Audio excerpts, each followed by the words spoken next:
The chairman of BHP Billiton has ramped up the rhetoric over the government's failed attempt to increase significantly the tax paid by big miners. Jac Nasser says the mining industry was fighting for its survival in 2010. He's claimed the resources super profit tax, which was recommended by the Henry Review of Taxation, would have led to the nationalisation of the resources sector in Australia. Andrew Robertson reports. When the Rudd government attempted to introduce the resources super profits tax in 2010, it prompted a huge scare campaign from the mining industry. 2 years on, the big miners are still banging the anti-RSPT drum as hard as ever.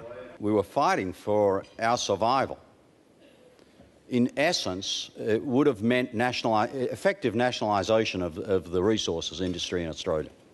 And just in case the Gillard government didn't hear the first time, Mr Nasser repeated his views when talking to the media after his speech. But the level of tax that was contemplated at that time would have effectively meant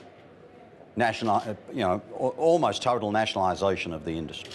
You would have taken all the incentive away from shareholders to invest in the industry. Even the watered-down mineral resources rent tax was in Mr Nasser's sights as he appealed for a tax system which, in his words, was stable, predictable and competitive. But I cannot overstate how the level of uncertainty about Australia's tax system is generating negative investor reaction and sentiment.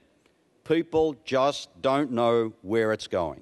The BHP chairman praised the government for bringing its budget back to surplus, and not surprisingly for a man who was the global boss of Ford, he backed Canberra's continued handouts to the local car industry, but with a catch. You've got to do it in a way where it's linked with performance.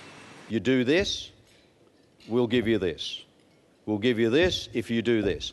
BHP is heavily tied to China, but Mr Nasser is confident the slowdown in growth there is to sustainable levels, which will mean a still very profitable future for the world's biggest miner.